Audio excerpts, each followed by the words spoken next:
මෙතෙන්ට මම හිතන්නේ අපි ලොකු කාලයක් නැති වුණා. ඔබට තියෙන ඕනෑම ප්‍රශ්නයක් අපෙන් අහන්න. මොකද්ද අපි මම හිතන්නේ අපි මේ සාකච්ඡා 9ට අපි 9ට අවසන් කරගමු. 9ට අවසන් කිරීමට යටත්ව අපිට 9ට අපි මේක අනිවාර්යෙන් අවසන් කරේ. අපි දන්න අවසන් වෙන වෙලාව නේද? නැත්තම් තාම නැහැ කියලා ඉස්සරහා පෙළීම වාඩි වුණා තමයි නැගිටලා යන විදියකුත් නැහැ. නේද? එහෙම ඕනේ අපි දන්න දේ 9ට ඉවර වෙනවා. හරිද? ඒක හොඳයි නේද? 9ට ඉවර වෙනවා.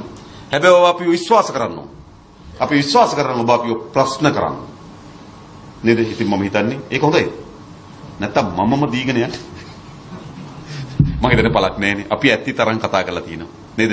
මට ඉතින් ඔයගොල්ලන්ට තියෙන ඕන ප්‍රශ්නයක් ගැටලුවක් අපි පොඩි වෙලාවක් කරගෙන ඔය ඉදිරිපත් කරන්න. ඒතර හොඳයි. ඔව්. දැන් ආවිලේ ඉඳන් කතා කරේ මේ ගොඩක් කරපු ඒවා ඉතිහාසයේ වෙච්ච දේවල්. අපිට ඉතිහාසයේ වෙච්ච දේවල් අතර වැඩක් නැහැ. මොකද මේ අර මහත්ය දේශපාලනය කරපු විදිහ අපිට වැඩක් නැහැ. අපි මෙතනට මෙතන මේ මිනිස්සු ඇවිල්ලා තියෙන්නේ ඕගොල්ලෝ කරපු දේවල් අහන්න නෙමෙයි. මොකද ඉස්සරහට කරන්න යන්නේ කියලා. දැන් මෙච්චර ඒක තමයි වෙලා ගත්තා. නෑ මම මේ පළවෙනි දාට මේ මොකද ඡන්ද රැස්වීමකට මොකද රැස්වීමකට මේ මට එහෙම කියලා උත්තරයක් හම්බුනේ නෑ අතරම කියලා. ඒක තමයි මේ වෙලාව. ඒක තමයි. දැන් ඇවිල්ලා එහෙනම් අපිට කියන්නේ මොකද්ද කරන්න කියලා. ඡන්දේ දෙන එක අපි විශ්වාස කරන්න ඡන්දේ දෙන්න කියලා කියන්න එපා. මොකද මේ එහෙම කියලා තමයි මෙච්චරකන් මේ මිනිස්සු ඡන්දේ දුන්නේ. මේ විදිහට රටක් හැදුනේ. කාර් එකක් ගන්න හිලම මට දැන් පැහැදිලි ප්‍රශ්නේ. ප්‍රශ්න ඉවර නෑ. අපි පොඩි වෙලා ප්‍රශ්නේ කෙලින් අහන්න බෑනේ. වෙලාවදී අපි මේ කාර් එකක් ගන්න හිලමවන රටක මම මේ ජීවත් වෙන්නේ. එතකොට මට උත්තරයක් දෙන්න ඇයි මම මේ රටේ ඉන්න ඕනේ තව? අනිත් එක තමයි මොකද්ද ඕගොල්ලෝ ඉස්සරහට කරන්න යන්නේ? ඕගොල්ලෝම විශ්වාස කරන ඡන්දෙ දුන්නා කියමු. අපිට මේ දෙන්නම් කාසි වලට මුකුත් එපා. අපි හම්බ කරලා අපි ගන්න එක අවුලක් නැහැ. අපිට කියන්නේ ඉස්සරහට මොකද්ද කරන්න යන්නේ කියලා. හරි. කොහොමද ප්‍රශ්න? මගේ ප්‍රවේශය තිබුණේම. ඒකට අපි ඉස්සරලම අපි එකකට ඒ ප්‍රශ්න ගමුකෝ. රයිට් එකක් කියන්න. ඔව්. ඒකත් ගන්න. නෑ අපිට ඔහොම කතා කරන්න ඇහෙනව නැත්තම් අමාරු වෙලා යනවා. ඇහෙනවනේ. ඔහොම කියන්නේ. මං කියන්නම් මට ඇහෙනවට මම පැහැදිලි කරන්න. මම කියපෝ අර විශ්වාස කරන්න කියන කතාවට මම එකඟ නැහැ. හරි. ඔය ප්‍රශ්න කරලා ඉතින් විශ්වාසයෙන් මේක කරන්න බෑ. ඒක කාරණා. අනිත් එක දැන් ඔයතුමා කිව්වා DSN ප්‍රශ්නේ. දැන් විතර කාල මිනිස්සු DSN එකට බලාපොරොත්තු වෙන්නේ. දැන් දැන් ජාතික ජන බලවේගයේ දැන් ඔබතුමා විශ්වාස ශක්තිය ජවිපෙත් නායකයා. ජාතික ජන බලවේගයේ නායකයා. ඔබතුමා තමයි ඒකට DSN වෙලා තියෙන්නේ. ඒක එච්චර මොනවාගේ සාධාරණ නැහැ. ඒකේ සංවිධාන විද්‍යාවක් තිබුණා කිව්වට ඒවා නිකන් පොඩි අපිට පේන්නේ නැහැ කියලා පොඩි ඒවා. ඉතින් ඒකත් එක්ක ඔබතුමාට තමයි මේකේ දේශපාලන බලවේගයේ තියෙන්නේ ජවිපෙට. ඒක නිසා මෙතන නැවතත් අර ප්‍රශ්නේ මතුවෙනවා. රයිට් මම තව තියෙනවද මට කෙටි ගන්න. ඔහොම මට තේරෙනවා. ඔව්.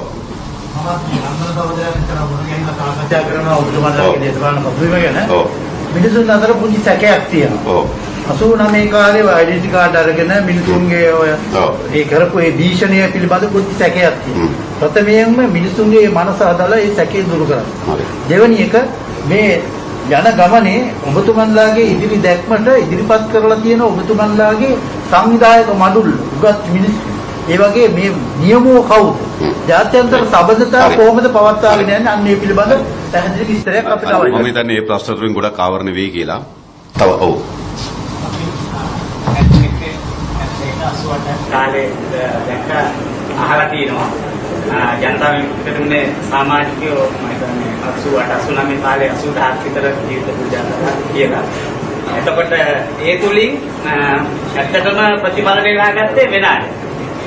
71 88 කාලේ ජනතා විමුක්තිකරණයේ සමාජිකයෝ ජීවිත පූජා කරාට ප්‍රතිඵලක් වින්ද වෙනස්. ඒ වගේම ඊට පස්සේ ජනාධිපතිකරණ දෙකකදීම සංධානගත වීමෙන් සංධානගත වෙලා ප්‍රතිව්‍යාපාරයට පත් වීමෙන් ඒ දෙක තමයි සිදුනේ. ඒක ආයේ ඒ විදිහට සිදු වෙනවා. මීට සම්බන්ධ නොවන එක මීට අදාළ නොවේ. ඔව්. කෙටිමාන. වසර 71ක් තිස්සේ ඔව්. ප්‍රශ්නයක මේ ප්‍රශ්න වලින් මට තේරුණ දේ තමයි ඔව්. සමස්ත දේශපාලඥයා කියන දේ ඡන්දය කියන දේ මිනිස්සුන් විශ්වාස කරන්නේ නැහැ. ඒක විශ්වාස කරන්නේ නැහැ. විශ්වාස කරන්නේ නැති වෙනකට පැත්තලා තියෙනවා. ඒ නිසා ජනතා විමුක්ති පෙරමුණත් මිනිස්සු පිළිගන්නේ නැති තත්ත්වයට පත් වෙලා තියෙනවා. ඔබතුමාලාගේ යුතුයකම තමයි මේ කියන ප්‍රශ්න මට හිතෙන්නේ. මුලින්ම අපි කරන්න ඕනේ දේශපාලනය සහ එතනින් නායකත්වය තෝරා ගැනීම පිළිබඳ මිනිස්සුන්ගේ නැති වී ගිය විශ්වාසය ගොඩනගා ගැනීම තමයි මුලින්ම කරන්නේ. ඔව්. ඒක ඔව්. මම ඔබතුමාගේ දේශපාලනයට සුබ පතන මේ අවස්ථාවේ මගේ ප්‍රශ්නය විදේශ ප්‍රතිපත්තිය මොකද්ද ප්‍රතිපන්නලා කියලා. දැන් මම කිටි ඉස්සරලම මගේ වමනාව තිබුණේ ඉස්සලා මූලික ප්‍රවේශයක් ගන්න ඕන. මූලික ප්‍රවේශය මොකද්ද? අපි කිසිදු සැකයකින් කිසිදු දෙගිඩියාවකින් තොරව මේ කඳවුරු දෙකත් එක්ක බෑ කියන එක මම හේතු ගන්නවා. ඒක මගේ වගකීම. ඒක තමයි මුල් පරිච්ඡේදය කරන්නේ. මොකද ඒක නැත්තම් මොකද නැවත ඒ පිළිබඳව නිකන් ਬਾගෙට හෝ බලාගෙන යන්න එපා කියලා මම කියන්නේ. ඒක තමයි මගේ පළවෙනි අවධානය. ඊළඟ අපි විශ්වාස කරන්න කියලා. විශ්වාස කරන්න ඕන. ඒ කියන්නේ විශ්වාස කරන්නේ නැත්තම් ඔයගොල්ලෝ මැදිහත් වෙන්න එපා. හැබැයි ඔයගොල්ලෝ විශ්වාස කරවීම වගකීම තියෙන අපි සතු. ඒ නිසා මා තමයි කිව්වේ මා කතා කළ පමණට ඔබ විශ්වාස කරන අපිව ප්‍රශ්න කරන්න, අපිව අධ්‍යයනය කරන්න, අපිව ඇසුරු කරන්න ඔබට විශ්වාසය තවරුයි. හරිද? එහෙම නැත්නම් විශ්වාස කරන්නේ නැතුව ਬਾගෙට ඉන්න එපා. ਬਾගෙට ඉතපුවා මොකද දන්නද වෙන්නේ? වෙන මොකක් හරි අලකලංචක් පාත්තුනා මේ පැත්තට යනවා. ඒක මමගේ පූර්ණ වශයෙන් විශ්වාස කරන්න. සැකයක් නොහිත. හැබැයි ඒක විශ්වාස කරන්න ඔබ අපිව ප්‍රශ්න කරන්න ඕන. ප්‍රශ්න නොකර විශ්වාස කරන්න බෑ. ඒ නිසා තමයි මම කෙටි කාලයක් අරගෙන ඔයගොල්ලන්ට අවස්ථාව දුන්නේ ප්‍රශ්න කරන්න. ඒතර තමයි තියෙන ප්‍රශ්නේ තමයි ඔයගොල්ලෝ ඇවිල්ලා මොකද්ද කරන්නේ? ඔකෙන් තියෙන ප්‍රශ්න. පළමු කොටම තමයි ඕනෑම දේශපාලන ව්‍යාපාරයකට පැවරෙන ප්‍රධාන කාර්යභාරය තමයි ආර්ථික සංවර්ධනය. දේශපාලන ව්‍යාපාරික වගකීම තමයි ලෞකික ජීවිත සැපවත් කිරීම. හොඳ තේරුම්. හැබැයි පහුගිය කාලේ පුරාවටම අපේ ආණ්ඩු මාරු වෙලා තියෙන ආර්ථිකය මත නෙවෙයි වෙන සාධක මත. 94 17ක අවුරුදු සාපේ 99 නම් අවසන් බෝම්බේ 2005 නම් යුද්ධයේද සාමේත 2010 නම් යුද්ධය අවසන් කරපු කෙනා 2015 නම් යහපාලනයේ ප්‍රජාතන්ත්‍රවාදී 2010 නම් රට රැකීම. හැබැයි ප්‍රධාන සාධකෙ මොකක්ද? ප්‍රධාන සාධක ආර්ථිකය. ඉතින් දේශපාලන අද අපේ රට මේ ඇත්පත් වී තිබෙන ඉරණම් වල අවසන් පතුලෙම තියෙන්නේ මොකද්ද? ආර්ථිකය. ඒ නිසා අපේ පාලනයකදී අපි වැඩිම සහ ප්‍රථම බර තබන මොකක් වෙනුවෙන්ද? අපේ රට මේ ඇති වී තිබෙන ආර්ථික කඩාවැටීමෙන් ගොඩ එන්න. ඒක ගොඩ එන්න නම් ඒක තමයි කියන්න දැන්. ඔව්. ඒක ගොඩ එන්න නම් මම කෙටියෙන් කියන්න දැන්. ඒ ගොඩ එන්න නම් ඉස්සරලම ප්‍රධාන කරුණු තුනක් සම්පූර්ණ වෙන්න ඕන. එක අදූෂිත දේශපාලනය. අපේ රට මේ අර්බුදයේ ප්‍රධාන පංගුවක් මේ දූෂිත දේශපාලනය ඇති කරලා තිබෙනවා. සමහර ව්‍යාපෘති තීරණ රටට අවශ්‍යතාවය උදා නෙවෙයි ලැබෙන අල්ලසේ ප්‍රමාණය මත. ඒ නිසා මේ රට ගොඩනගනවා නම් අත්‍යවශ්‍ය කරුණ තමයි අදූෂිත දේශපාලනය. ඒක අපි ස්ථාපිත කරනවා. ඔයාලට කාට හරි සැකයක් තිබෙනවද අපි දූෂණ දේශපාලනය යෙදෙවි කියලා? ඔබට මතක ඇති පහුගිය දමා පාර්ලිමේන්තුවේදී මට ජොන්ස්ටන් පනන්දු කිව්වා ඔබට වංචා දූෂණයට දෙන දඬුවම් දීමේ බලය තිබ්බා කිව්වා. මම කිව්වේ මොකද්ද? මම කිව්වා මට එහෙම බලය තිබ්බනම් ඔය ඉස්සරහා පිළේ කවුරුත් නැහැ කිව්වා. ඒ කියන්න පුළුවන් මට විතරයි. ඒ පාර්ලිමේන්තුව. අපේ පක්ෂයට විතරයි. ඇයි? මම අදූෂිත නිසා. නැත්තම් මොකද වෙන්නේ? වෙන කෙනෙක් ඕක කිව්වොත් පහුවද ඇතුළේ. ඔක රාජිත් කියන්න බෑ, ඔක සජිත් කියන්න බෑ, ඔක ක්‍රියලට කියන්න බෑ. කියන්න පුළුවන්. කියන්න බෑ. ඒ නිසා අපි අපේ දේශපාලන ඉතිහාසය ඔප්පු කළ තිබුණා අපි අදූෂිතයි. ඒ නිසා පළමු කොටම අපි මේ දේශපාලනින් දූෂිතභාවයෙන් ගලව ගන්නවා. එක. දෙක මා කිව්වේ මේ රට ගොඩනැගීම සඳහා සාහමික ප්‍රයත්නයක් අවශ්‍යයි. ඒ සාහමික ප්‍රයත්න ගන්න නම් දේශපාලක උඩුමහලින් බිමට බහින්න ඕන. දේශපාලකයා අද අපේ රටේ නීතියට යටත් නැහැ. නීතියට උඩින් ඉන්නේ දේශපාලකයෝ. බංග්ලාදේශ පාකිස්තානයේ අගමැතිවරු හිරිය යනවා. තමිල්නාඩුවේ මහමැතිවරු හිරිය ගියා. ලංකාවේ ප්‍රාදේශ සභා මන්ත්‍රීවරු හිරියන්නේ. ඇයි? දේශපාලනයේ නීතියට උඩින්. ඒ නිසා අපි හැම දේශපාලකයම හරිද නීතියට යටත් කරනවා. ඒක කළ හැක්කේ අපිට විතරයි. අපි අපරාධ වලට අහුල් නොවුණු දේශපාලන ව්‍යාපාරය. අපි අපරාධ වලට අහුල් නොවුණු පුද්ගලයන්. මේ කාටවත් කරන්න බෑ. අපිට කුඩු ව්‍යාපාරිකයන් ආරක්ෂා කරගන්නේ. අපි ඩීල් කරුවන් ආරක්ෂා කරගන්නනේ. අපිට දින මොකද පොදු ජනයා වෙනුම් වමනාව. අපි මේ වැඩේ කරනවා. ඊළඟ පොදු ජනයාට දැනෙන්න ඕන මේ දේශපාලක රට හදන්න විලා තිබෙන එක. ඒ නිසා දේශපාලකට දැන් දෙන වරදාන වරප්‍රසස් සියල්ල අහුසි කරන්න. පෙන්ෂන් එක, වාහන පර්මිට්, අමාත්‍ය නිලනිවාස, හිටපු ජනාධිපති බලා ගන්න එක, ජනාධිපති විශ්‍රාමයට සියල්ල අහුසි කරනවා. මේ රටේ. මොන ආර්ථික වැඩ පිළිවෙල තිබ්බත් වැඩක් නැහැ මේ දෙක කරන්නේ නැත්නම්. එකක් අදූෂිත දේශපාලනයේ දෙක නාස්තිකාර දේශපාලනය. මේ දෙක අපි ඉවත් කරනවා. ඒක අත්‍යවශ්‍ය කරන මේ රට ගොඩනගන්න. ඊළඟ තමයි ආර්ථික වැඩපිළිවෙල. මොනතරම් මොනරම් ආර්ථික වැකිතිබ්බත් වැඩක් නැහැ අර දෙක සම්පූර්ණ කරන්නේ නැත්නම්. ඊළඟ අපේ ආර්ථික වැඩපිළිවෙල. ආර්ථික වැඩපිළිවෙල අපි කරුණු 5ක් සැලකලා වාජනය කළා තිබෙනවා. එකක් අපේ රටේ පිහිටීම්, දෙක අපේ රටේ ස්වභාවික සම්පත්, තුන අපේ රටේ මානව සම්පත, හතර ලෝක දේශපාලනය, පහ අපේ රටේ ශිෂ්ටාචාරය. මේ මත පදනම් වූ ආර්ථික සැලැස්මක් අපි ඉදිරිපත් කළා තිබෙනවා. මේ මත පදනම් වූ අපේ රටේ පිහිටීම මම එකක් විතරක් පැහැදිලි කරනවා. අපේ රටේ පිහිටීම ගත්තොත් ඉතාමත් වැදගත් වෙනක පිහිටලා තිබෙනවා. ලංකාව ආසන්න ප්‍රධාන මුහුදු මාර්ග 4ක් වෙටි තිබෙනවා. යුරෝපයට, ඈත පෙරදිග, ඕස්ට්‍රේලියාව සහ ඉන්දියාව. මේකෙන් වසරකට නැවත 36000ක් ගමන් කරනවා. ලෝක වෙළඳාමේ 30ක් සිද්ධ වෙන්නේ මේ මුහුදු මාර්ග අතරේ. ඒ නිසා අපේ රට ඉතාමත් වැදගත් මධ්‍යස්ථානක පිහිටවා තිබෙනවා. ඒ නිසා අපේ රට ගොඩනගනවා නම් නාවික වෙළඳාමේ කේන්ද්‍රස්ථානයක් බවට පරිවර්තනය කළ යුතුයි. ඒ නාවික මධ්‍යස්ථානයක් බවට පරිවර්තනය කරන්න නම් කොළඹ වරාය සක්‍රීය කාර්යක්ෂම වරාය බවට පරිවර්තනය කරනවා. අදත් කොළඹ වරාය ලෝකේ වරායවල අතර 24 වෙනි තැන. ඉන්දියාවේ කිසිදු වරායක් නැහැ කොළඹ වරායට වඩා වැඩි කන්ටේනර් හුවමාරු කරන. ඉන්දියාවේ ලොකුම වරාය ජවහර්ලාල් නේරු වරාය එක තියෙන 33 වෙනි ස්ථානයේ. එනිසා අපේ පිහිටීමත් එක්ක අපිට නාවික කර්මාන්ත අපිට ඉස්සරහට යන්න පුළුවන්. ඒ විතරක් නෙවෙයි හම්බන්තොට වරාය අපේ සැලසුම තිබෙන්නේ ඒක උත හොඳ සේවා මධ්‍යස්ථානයක් කරන්න ඕන කියලා. පොඩකින් මම කියන්න. එතකොට කොහොමද ඒක සේවා මධ්‍යස්ථානය බවට පත් කරන්නේ? හම්බන්තොට වරාය දැන් විකුණලා අවුරුදු 4ක් වෙනවා. චීන තව එක ගලක් තියලා නැහැ ඒකට. මත තියාගන්න. ඒ නිසා අපි චීන සමගට යෝජනා කරනවා. මේක තමයි අපේ සැලැස්ම. ඒ සැලැස්මට අනුව ඕගොල්ලෝ ආයෝජනය කරන්න. ඒක ආණ්ඩු කොටස මේක. ඕගොල්ලන් කොටස මේක. හරිද? ඒ නිසා මෙන්න මේ සැලැස්මට හම්බන්තොට වරාය සේවා මධ්‍යස්ථානයකට වර්ධනය කළ යුතුයි. නැව් 36000ක් යනවනේ. ඔය එක නැවක් ඔය නැව් 36000යි 100ට එකක එන්ජින් ට්‍රබල් එකක් ආවා. එන්ජින් කඩාවැටීමක් ආවා. ගිනි ගැනීමක් ආවා. ගිලීමක් ඇති වුණා. ඒ සියල්ල කරන සේවා මධ්‍යස්ථාන ලංකාව බවට පත් කරන්න ඕන. ලෝකේ හොඳම නාවික කර්මාන්තයේ තාක්ෂණ අපි ගේන්න ඕන. හොඳම කණ්ඩායම් පුහුණු කරන්න ඕන. හරිද?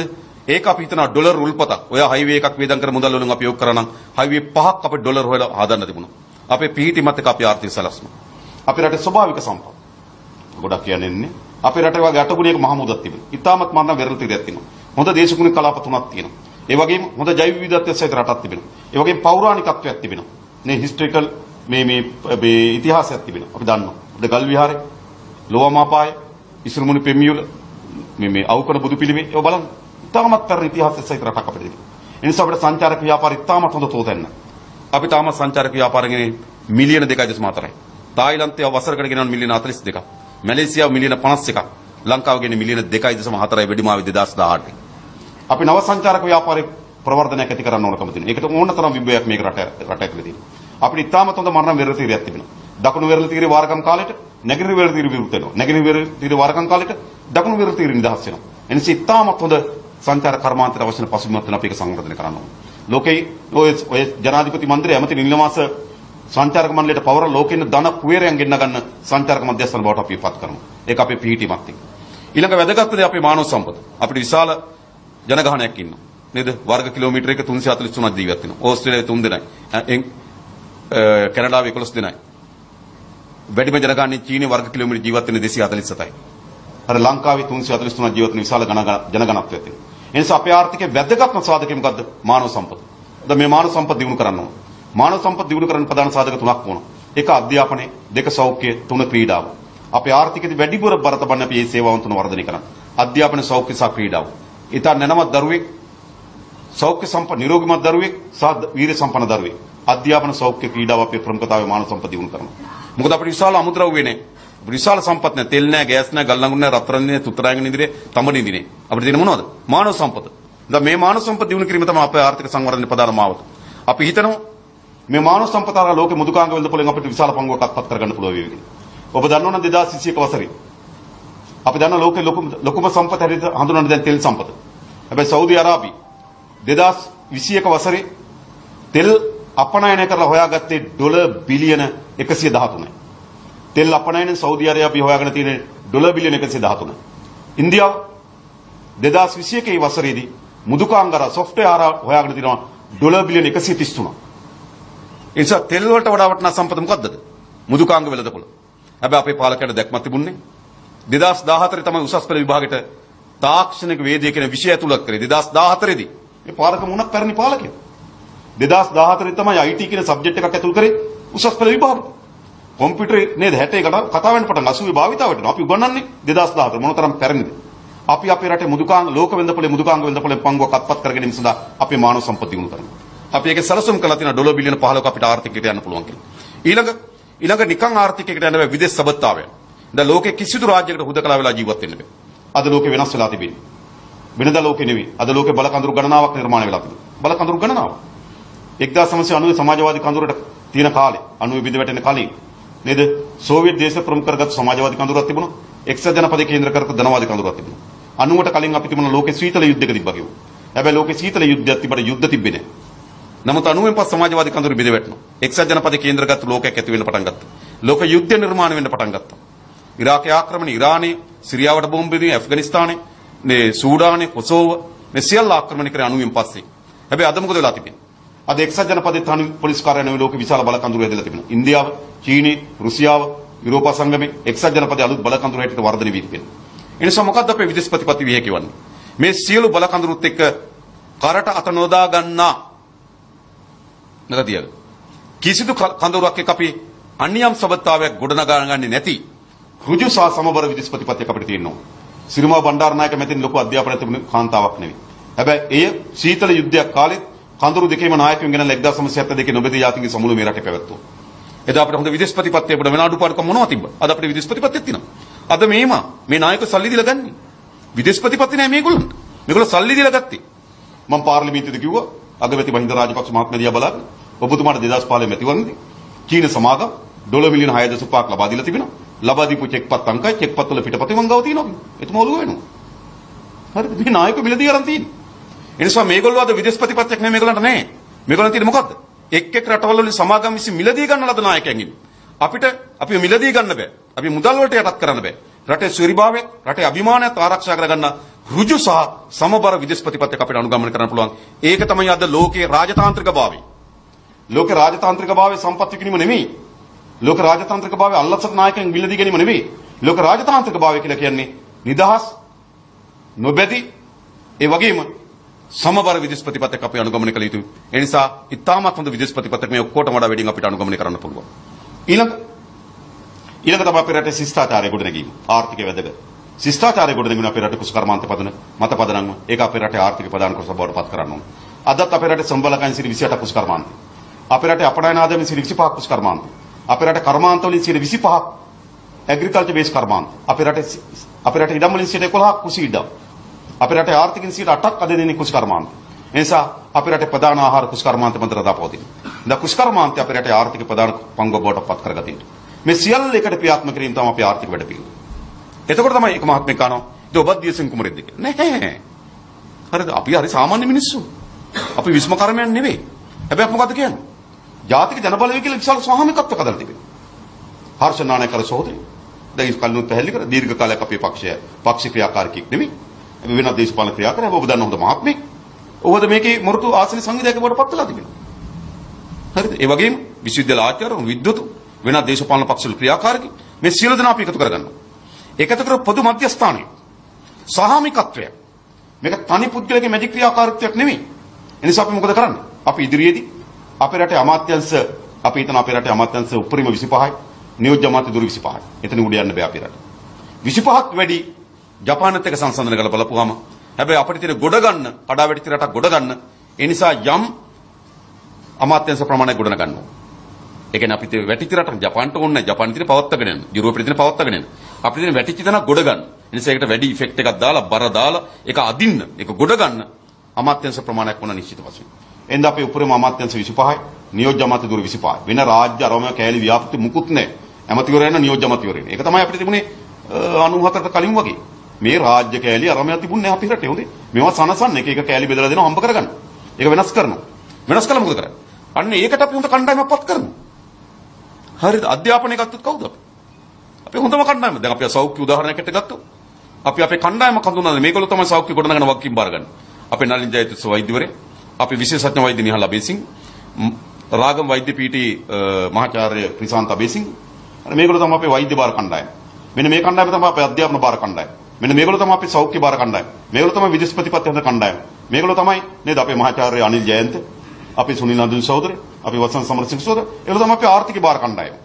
මේ රටේ මෙතෙක් ගොඩනැගුණු හැම අමාත්‍යවරුන්ට වඩා දක්ෂ, ඒ පිළිබඳ අවබෝධයක් තිබෙන, කැපකිරීම තිබෙන, අවංකභාවය තියෙන අදූෂිත අමාත්‍ය මණ්ඩලයක් අපි හදනවා. අන්නේ අමාත්‍ය මණ්ඩලය තමයි රට පාලනය කරන්නේ. අද අමාත්‍ය මණ්ඩල රට පාලනය කරන්නේ. අද ඇමතිවරු දන්නේ නැහැ මොකද්ද වෙන්නේ කියලා. හරිද? මිල්කු එකේ සභාපතිවරු අද ඉල්ලාස්ලා කියනවා මාව අස්කරා කියලා පත්තරෙන් දැක කියනවා. මොකද්ද මේ? හරි සුසිල් ප්‍රේමජයන්ත කියනවා නේද? මාව අස්කරා කියලා නේද? මට රන් කියලා නැහැ කියලා. අර කුසිකර මමත් සිලේකම්මරයා කියනවා මට ගෙදර යන්න කිව්වා වෙන කෙනෙක් පත් කරලා මට නම් යන්න කියලා ලියුමක් ආවෙත් නැහැ. හැබැයි තව කෙනෙක් ඇවිල්ලාලු. මේ රටක් පාලනය කරනවා. මේ අත්නෝමතිකත්වේ.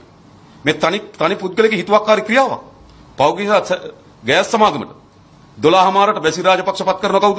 රේණුක පෙරේරා. පොහොට්ටුවේ පාලක ලේකම් රේණුක පෙරේරා ගෑස් සමාගමේ සභාපතිවරයාට පත් කරනවා. ආටිකල ලියුමාරින සභාපති කියලා රේණුක පෙරේරා. ඊට පස්සේ මොකද වෙන්නේ? හදිස්සිය කඩාගෙන ජනාධිපතිවරයාට ගෑස් සමාගමට, ලිට්‍රෝ සමාගමට.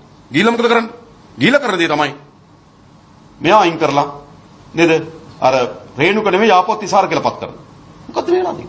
අත්නෝමතිකත්වය එතන තිබෙන්නේ. හිතුවාකාරීත්වය එතන. එතන කිසි ස්වාමිකත්වයක් නැහැ. මා කියන්නේ ඒක. අද ඔය ඇමති මණ්ඩලය දන්නේ රට මොකද්ද වෙන්නේ කියන්නේ? දම දැක්ක මොකද්ද කෙරවල පිටේ බලාගාරය විකිණීම ගිවිසුම් පිළිබඳ ලංකාවේ පළවෙනි වතාවට ඇමතිවරු නඩු දානවා. හරිද? ලංකාවේ පළවෙනි වතාවට ඇමතිවරු නඩු දානවා. ඒක මොකද්ද මේ? කොතන එතන ස්වාමිකත්වය කියන්නේ මොකද්ද? ලෝකෙ ඉස්සරහට අවිලා තියෙන තනි පුද්ගලයන්ගේ තනි හිතුවක්කාරී වැඩවලින් නෙමෙයි. ලෝකෙ ඉස්සරහට අවිලා තියෙන ස්වාමිකත්වේ. අන්නේ ස්වාමිකත්වය තමයි අපි ගොඩනගන්නේ. ඒක තමයි ජාතික ජන බලවේගය. හරිද? ඒකයි මම කියන්නේ තනි පුද්ගලයෙක් නෙවෙයි ස්වාමිකත්වයේ ක්‍රියාවලිය තමයි අපි නිර්මාණය කරන්නේ. ඒක තමයි මම හිතන්නේ අපි ඒ සඳහා පිළිතුරු. ඊළඟ තව නෑ අහපු යෝගී තව ඉතුරු නෑ මොනවා හරි. නෑ අහපු යෝගී ඉවර පොඩි. නෑ නේද? හරි නේද? අහපු යෝගී හරි කවරුණා නේද? ඔව්. ඔව්. ඊළඟ තමයි ව්‍යවස්ථාව ගැන. ඔය මේ ව්‍යවස්ථාව වෙනස් වෙන්න ඕන. 1978 ආණ්ඩුක්‍රම ව්‍යවස්ථාව ඉතාමත් අත්නෝමතික බලයක් නිර්මාණය කරන ව්‍යවස්ථාවක්. අපේ රට 1948 ඉඳන් 77 දක්වා හරි 48 ඉඳන් 77 දක්වා නේද අවුරුදු 29ක් නේ 48 77 පාලනය වෙලා තිබෙන්නේ පාර්ලිමේන්තුව කේන්ද්‍ර කරගෙන 77 78 ඉඳන් මේ දක්වා පාලනය කළා තියෙන්නේ ජනාධිපතිවරයා කේන්ද්‍ර කරගෙන. ලෝකයේ තියෙන ප්‍රධාන පාලන ක්‍රම දෙකක්. එකක් පාර්ලිමේන්තුව කේන්ද්‍ර කරගත්තු පාලනය බ්‍රිතාන්‍ය සම්ප්‍රදාය. අනිත් එක එක්සත් ජනපදයේ කේන්ද්‍ර කරගත්තු පාලනය ඇමරිකන් සම්ප්‍රදාය. ඇමරිකන් සම්ප්‍රදාය තමයි විධායක ජනාධිපතිවරයා කේන්ද්‍ර කරගත්තු පාලනය. බ්‍රිතාන්‍ය සම්ප්‍රදාය තමයි පාර්ලිමේන්තුව කේන්ද්‍ර කරගත්තු පාලනය. ඒතර අපි 48 ඉඳන් නිදහසෙන් පස්සේ 77 දක්වා අවුරුදු 29 නේද? අපි පාලනය වෙලා තිබෙන මොකද්ද? පාර්ලිමේන්තුව කේන්ද්‍ර කරගත්තු පාලනයක් යටතේ. දැන් 77 ඉඳන් මේ දක්වා එතන 23 මෙතන 21 44ක්. අවුරුදු 44ක් අපි පාලනය වෙලා තිබෙනවා විධායක ජනාධිපති ක්‍රමයේ කේන්ද්‍ර කරගෙන. හැබැයි දැන් මොකද්ද අපි ඉදිරියේ තියෙන ශේෂපත්‍රය? අපි ඉදිරියේ තියෙන ශේෂපත්‍රය තමයි විනාශකාරීත්වය. විනාශකාරී. විධායක ජනාධිපතිවරු කියන සියලු බලතල යටත් කරනවා. කැබිනට් මණ්ඩලේ පණ නැති වෙනවා. මම ගොඩක් උදාහරණ ඔයගොල්ලන්ට කියන්න යන්නේ. ඔය ඇමතිවරු දන්නේ නැහැ. හිටපු ගම අපි යනවා පාර්ලිමේන්තුවේ. ඇමතුමා මොකද වෙන්නේ කියලා. එතුමා අපිට කියනවා ඔබතුමාලා තමයි ඉතින් දන්නේ කියනවා. අවංකව කියන්නේ. කිසි දෙයක් දන්නේ නැහැ. එයි මේ විධායක ජනාධිපති ධූරය විසින් පාර්ලිමේන්තුව, අධිකරණේ, කැබිනට් මණ්ඩලේ සියල්ල බල රහිත කරනවා. සියල්ල බල රහිත කරලා තනි පුද්ගලයෙක් අතරිනවා. තනි පුද්ගලයෙක්ට පාලනය තිබේ ගෝත්‍ර යුගයේදී. ගෝත්‍රේ නායකයා තමයි නීති හදන්නේ.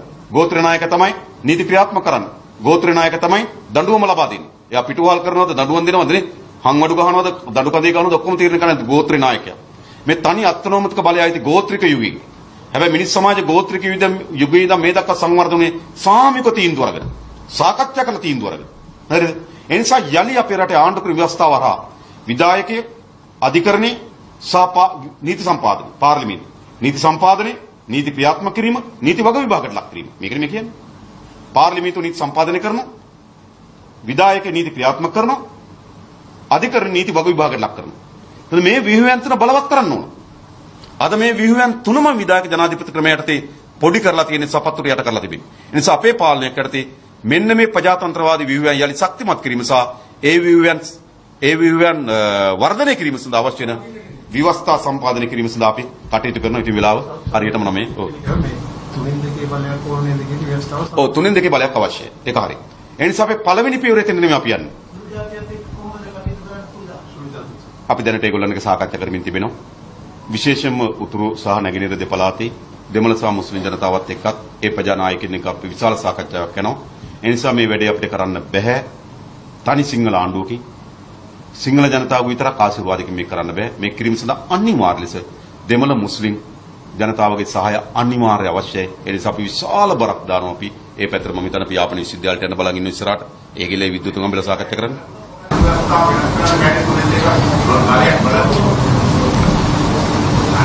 පළමු කොටම තමයි අපි ගැටුම් තිබෙන දෙපාර්ශ්වයේ බෙදිරි කරුණු වලට පළමු අත තියන්නේ නැහැ. ඒකත් මම කියන්නේ. ඉස්සරලම මේ රට ණය උගුලෙන් ගලවා ගැනීම ඔක්කොම එකඟයි. බෙදින්නේ නැහැ. මේ රටේ ආර්ථික සංවර්ධනය ඔක්කොම එකඟයි. මේ රටේ දූෂණ නතර කිරීම.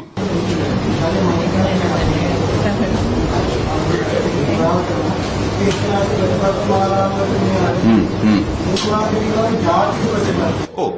ඒ කියන්නේ අපි මේ හැම එකක්ම ගොඩනැගීම සඳහා කෙටි කාලීන ඒ කියන්නේ ජාතික අපි දැන් කුෂ්කර්මාන්තයේ ගොඩනැගීම සඳහා ඔව් අනිවාර්යයෙන් ඒ කියන්නේ කෙටි කාලීන ඔව් ඒ කියන්නේ කෙටි කාලීන මැද කාලීන දිගු කාලීන සැලැස්මක් අපි හදලා තියෙනවා. අපි ඒක ගැන දීර්ඝ වෙලාවක් සාකච්ඡා කරමු. ඉතින් ඒ කියන්නේ ව්‍යවස්ථාව ඇත්ත. ව්‍යවස්ථාව වගේ කරුණක් සමාජයත් බෙදෙන දේශපාලන පක්ෂයත් බෙදෙන කරුණක්. එනිසා අපි ඉස්සල්ලා මෙතන අත නොතබිය යුතුයි. ඉස්සල්ලාම අපි කරන්නේ මොකද්ද? පොදු සමාජයේ එකඟ කරුණු ටික පළමු කොට විවර කිරීම. පොදු කරුණු ටික එකඟ කරුණු අපි ඉටු කිරීම හරහා තමයි සමාජයේ පොදු ජනයාගේ විශ්වාසය දිනා ගන්න පුළුවන්කම තියෙන්නේ. පොදු ජනයාගේ විශ්වාසකින් තොරව ව්‍යවස්ථාව සම්පාදනය කරගන්න බෑ. 1. 2.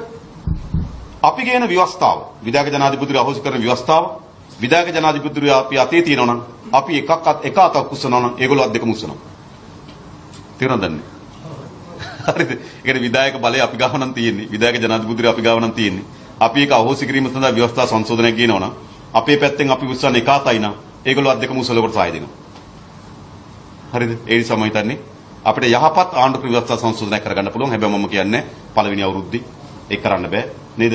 ඒවා කඩමුඩිය කරන්න ඕන වැඩ නෙවෙයි. මොකද ව්‍යවස්ථාව කියලා කියන රටේ ජනතාවගේ මූලික නීතිය. ව්‍යවස්ථාව කියලා කියන රටේ ජනතාව සියලු දෙනා යටත් නීතිය. ඒක පාර්ලිමේන්තුවට හෝ ව්‍යවස්ථා සම්පාදක මණ්ඩලයකට පමණක් සකස් කිරීම සඳහා අයිතියක් නැහැ. ඕගොල්ලෝ වෙනුවෙන් නීතියක් හදන්න ඕන. ඕගොල්ලෝගේ සාකච්ඡාව අවශ්‍යයි. ඕගොල්ලෝගේ සංවාදය අවශ්‍යයි. මොකද ආණ්ඩු ව්‍යවස්ථාව කියන අපි හැමදේම යටත් නීතිය. නිසා ඒ යටත් නීතිය ඇති කරගත කියවන්නේ පුළුල් සංවාදය සහ මහජන කතිකාවතකින් විතරයි. එසේ නැතුව ආණ්ඩුවක් විසින් ව්‍යවස්ථාවක් හදලා ජේ.ආර්. ජයවර්ධන 1978 කරා වගේ නේද? ජනතාව මත බලෙන් පටවන්නක් නෙවෙයි. ජනතාවගේ උපදින ජනතාවගේ උත්පාදනය වෙන නීතිමය අවශ්‍යතාවය මත තමයි අපි ව්‍යවස්ථාව හදන්නේ. ඉතින් ව්‍යවස්ථාව සඳහා පුළුල් ජනතා සංවාදයක් කරන්න අපි ලෑස්ති.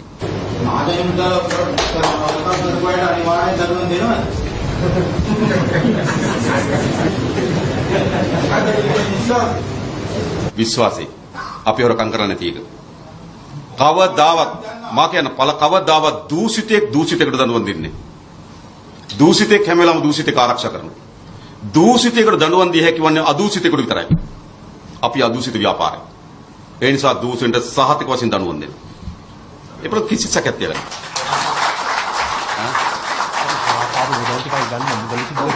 ඒ කියන්නේ මම කියන ඔයගොල්ලන්ට ගත්තොත් අපේ රටේ බලවත් පනත් දෙකක් තිබෙනවා. තුනක් තියෙනවා මේ දූෂණ පිළිබඳ. එකක් මුදල් විසුද්ධිකරණ පනත. අනිත් එක අල්ලස්සෝ දූෂණ කොමිසම සභා පනත. අනිත් එක අපරාධ පනත.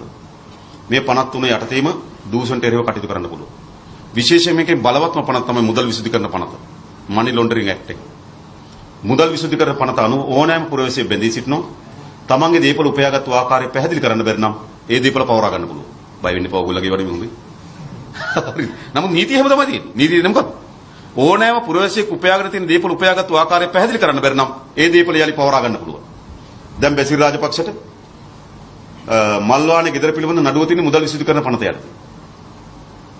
හරිද? බැසිල් රාජපක්ෂට මල්වානේ නිවස ගැන නඩුව දාලා තියෙන්නේ. නඩුව තියෙන්නේ මොකද්ද? බැසිල් රාජපක්ෂ ඔබ මල්වානේ ගේ හදාගන්න සල්ලි හොයාගත්තේ කොහොමද කියලා කියන්න. ඔබ තමයි නඩුව. බැසිල් ලෙවල කියනවා. ගේ එයාගේ නෙවෙයි කියනවා. ඒක මාර වැඩි කියනවා.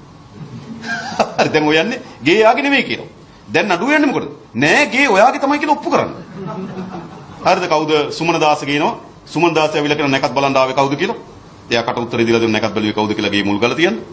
ඊළඟ කවුද මුදිත ජයකොටි තමයි ඒකේ ගෘහ නිර්මාණ ශිල්පියා. මුදිත ජයකොටි ඇවිල්ලා කට උත්තරය දීලා තියෙන පුෂ්ප තමයි මට ප්ලෑන් එක අඳින්න දුන්නේ. ඒ කියන්නේ බැසිල්ගේ නෝනා. ඉතින් දැන් මේ ඉඩම නම තිබුණේ කාගේද? මෙයාගේ නම තිරුණාදේශගේ නම තමයි ඉඩමේ නම තියෙන්නේ. ඉතින් තිරුණාදේශගෙන් ඔප්පු කරන එයා මගේ නමට තිබ්බට එයාගේ තමයි කියලා. දැන් මේ මොකද කරන්න හදන්නේ? හරිද? දැන් මේ කරන්න හදන්නේ ගේ ඔයාගේ කියලා ඔප්පු කරන්න යන්නේ මේ. හරිද? ගේ එයාගේ කියලා ඔප්පු කරොත් ඊළඟ එයා ඔප්පු කරන්න මොකද්ද? මුදල් උපයාගත්තු ආකාරය. එතකොට දඬුවම් දෙන්නත් පුළුවන්, පවර ගන්නත් පුළුවන්. ඒ නිසා අපේ රටේ නීතිය අතිශය බලවත් නීතියක් තිබෙනවා. මම දැක්කා නේද? ඔය මුදල් විසුද්ධි කරන පනත ගැන මේගොල්ලෝ වෙන වෙන කතන්දර කියන පටන් අරන් තියෙනවා. හරිද? නමුත් නීතිය ප්‍රමාණවත්. ඊළඟ ඉතාමත් හොඳ පරීක්ෂණ ආයතන තිබෙනවා. අපේ රටේ අපරාධ පරීක්ෂණ දෙපාර්තමේන්තුව, අල්ලස් සෝදු සුන්කම් සභාව, සහ පොලිස් දෙපාර්තමේන්තුව. ඉතාමත් හොඳයි හොඳයි. මේ වගේ කුඩා ඒ වගේ දේශ ඒ කියන්නේ අපේ රටේ පරීක්ෂණ නොකරන අපරාධ තියෙනවා. නඩුවකින් බේරුණු අපරාධ කියනවා ඔක්කොම දේශපාලන අපරාධ. සාමාන්‍යයෙන් ගමේ නේද පොළොන්නරුවේ කාගෑරි වැසියෙක්ගේ කාගෑරි පුරවැසියෙක්ගේ හරකෙක් උස්සගෙන ගිහලා පොලිසියට පැමිණිල්ලක් දාපුවම හරක් කරවලා නැද්ද? අල්ලනවා. ඒ හිතන දේශපාලනයක් නේ. හරිද? මේ කවුරු හරි බැරි වෙලාවත් ගේකට පැනලා නේද? දොර ඔලුවල් ගලවගෙන ගියොත් මොකද වෙන්නේ? පොලිසියට පැමිණිල්ල දැම්මොත් සතියෙන් ඔල්ල ගන්නවා. ඇයි දේශපාලනයක් නේ? හැබැයි අපි අල්ලන්න බැරි වෙලා තියෙන හොරකම් මොනවද? දඬුවම් දෙන්න බැරි වෙලා තියෙන හොරකම් මොනවද? අල්ලන්න බැරි වෙලා තියෙන හැම අපරාධයක්, දඬුවම් දෙන්න බැරි වෙලා තියෙන හැම අපරාධයක් දේශපාලන අපරාධ. ඒ නිසා මොකද වෙලා තිබෙන්නේ? අල්ලන්න බැරි වෙලා තියෙන්නේ දේශපාලන මැදිහත් වෙන නිසා. දඬුවම් නොලැබී තිබෙන්නේ දේශපාලන මැදිහත් වෙන නිසා. නැත්නම් මේ අපරාධ පරීක්ෂණ දෙපාර්තමේන්තුව අදක්ෂ නැහැ. හොඳ ඉවක් තියෙන අපේ පොලිසිය මහතුරුන්ට. මම හැමදාමත් කියනවා. අපේ පොලිසිය මහතුරුන්ට හොඳ ඉවක් තියෙනවා. ඔයගොල්ලෝ බැරි වෙලාවත් වාහනේ කොහේ හරි වැදිලා ඉන්ෂුරන්ස් එකෙන් ගන්න ඕන. අනේ ගිහලා පැමිණිල්ලක් දාන්න හදන බොරුවට. දාන්න පොලිසිය මහත්තයා කියන්නේ මොකද? ඔහොම ලියලා නම් හරියන්නේ මෙහෙම ලියන්න කියනවා. ලියනකොට දන්න බොරු පැමිණිල්ලක් කියනවා. හරිද? එහෙම හොඳ ඉවක් තියෙන පොලිස් දෙපාර්තමේන්තුවක් තියෙනවා. ඕගොල්ලෝ නම ගිය ආන්දෝලනයේ තුඩුන්න ඕනෑම අපරාධයක් බලන්න. සතියක් යන කලින් මේ පොලිසිය අල්ලනවා. අර බෑග් එකක තරුණියක් කපලා ගෙනල්ලා නේද? ගුණසිංහපුර දාලා ගියා. දවස් 2යි 3යි ඇල්ලුවා. අල්ලන්න කලින් ඇසි විදිහම නේද? එමෙන්නම දෙයක්. අඟුලාන ඝාතනයි. අල්ලගත්තේ නැද්ද? ඇල්ලුවා. ඒකට මොකද්ද වෙන්නේ මේ? හැම අපරාධයක්ම ආන්දෝලනයේ තුඩු දී හැම අපරාධයක්ම හොයාගෙන තියෙනවා. හැබැයි ලස්සන්ත ඝාතන හොයාගන්න බැරුණා. එක්නැලි ගොඩක පැහැර ගැනීම හොයාගන්න බැරුණා. කිත්නාට පහර දීම හොයාගන්න බැරුණා. පොතල යන්ත්‍ර පහර දීම හොයාගන්න බැරුණා. ඒ මොනවද? ඒ ඔක්කොම දේශපාලන අපරාධ. පාස්කු පෙර හොයාගන්න බැරි වෙලා තියෙනවා. ඔක්කොම මොනවද? දේශපාලන අපරාධ. ඒ නිසා මේ දේශපාලන නිදහස් කරොත් අපරාධ පරීක්ෂණ දෙපාර්තමේන්තුවත් නීතිපති දෙපාර්තමේන්තුවත් අධිකරණ පද්ධතියත් මේ දූෂණ කරපු දේශපාලන දේපල පවර ගන්නත් පුළුවන්. දූෂිතින් දඬුවම් දෙන්න පුළුවන්. අද මේවා ඇනෙයිట్లా තිබෙන්නේ දේශපාලනේ. අපිට අපරාධ කරුවම් බේරගන්න නේ. අපිට කුඩුකාරයන් බේරගන්න නේ. නිසා මේක කරන්න පුළුවන්. ඒ නිසා මේ රටේ වංචාව කරනද දේපල පවර ගන්නව නම් වංචනිකයන දඬුවම් දෙනවා නම් ඒක කල හැකි වන්නේ ජාතික ජනබලවේගී පාලනය තුලින් පමණක්මයි. වෙන කාටවත් කරන්න පුළුවන් කමක් නැහැ. එහෙනම් අපි අවසන් කරගමු. අවසාන වශයෙන් මම නැවතත් කියන්නේ මේ වැඩේ අපි කරන්න ඕන. මේක අපේ ඇති අපි නැවත දෙන්න වෙලාවක්. ඉතින් මේ ඔක්කොම අපි එක දවසේ ඉවර කරන්න නෙවෙයිනේ. නේ අපි තව කතා කරමු. ඈ දැන් අපි දෙනවා කම වෙලාවක් දෙනවා. අනිවාර්යයෙන්. රයිට්. ඉතින් අපි ආරම්භයක්. ඉතින් නැවත වතාවක් මම අපේ හරි ගෝල්ඩ් ස්ටාර් ක්‍රීඩා සමාජයට අපි ස්තුතිවන්ත වෙනවා මේ අවස්ථාව අපිට සූදානම් කරලා දුන්නට. වගේ ඕගොල්ලෝ සියලු දෙනාට ස්තුතිවන්ත වෙනවා. අවසාන වශයෙන් කියන්නේ මේක මගේ හෝ ආර්ස සහෝදරයාගේ හෝ අපේ ප්‍රනාන්දු ප්‍රධාන සහෝදරයාගේ හෝ අපේ රංගන සහෝදරයාගේ හෝ අපේ රවි සහෝදරයාගේ හෝ මේ ක්‍රීඩා සමාජයේ පුද්ගලික වැඩක් නෙවෙයි. ඔවුන්ගේ පුද්ගලික වැඩක් පිළිමට ආරාධනා කරත් නෙවෙයි. මේ ආරාධනා කරේ යහපත් වුවමනාවක් වෙනවා. ඒ නිසා මේ වැඩේ අපේ කාගේවත් තනියම වැඩක් නෙවෙයි. අපි ඔක්කොම එකතු වෙන්න ඕන. අපි ඔක්කොම එකතු වුණොත් මේක වෙනස් වෙන්න පුළුවන්. ඒ නිසා අපි ඉස්සරහ තියෙන්නේ මොකද්ද? අපි එක්ව වැළලෙනවද එක්ව ගොඩ එනවද කියලා. අපි ඔයගලන්ට යෝජනා කරන්නේ අපි එක්ව ගොඩ එීමේ මාවත. මේ ව්‍යසනයේ මිදීමේ මාවත. මේ රට විසඳුම කරා යන මාවත වෙනුවෙන් සිළු දෙනාට එකතු වෙන්න කියලා මම ආරාධනා කරමි. එනම් බොහොම ස්තුතියි නැවත වතාවක් ක්‍රීඩා සමාජයට.